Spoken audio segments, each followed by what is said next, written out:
আমরা আবার চলে যাব। কিন্তু এই পৃথিবীতে কে কেমন কর্ম করলো তার ফল তার উপরেই নির্ভর করে মা।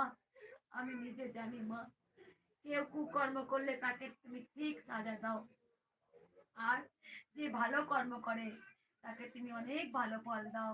তাই তো তোমার সন্তানদের আমি বলে যাই মা, কেউ কুকর্ম করো না, কেউ অকর্ম করো না, সৎ পথে থাকো, সৎ কর্ম করো, দেখবে মা তোমাদের ঠিক উদ্ধার করবে।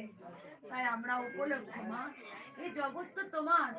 আমরা সামান্য জমি নিয়ে আমার আমার করি, সামান্য ভাইয়ে ভাইয়ে লাঠালাঠি, বুনে বুনে লাঠালাঠি কেন করি মা? আমরা আমরা জানি না যে আমরা কার কাছে এসেছি, আবার ছেড়ে যে চলে যেতে হবে।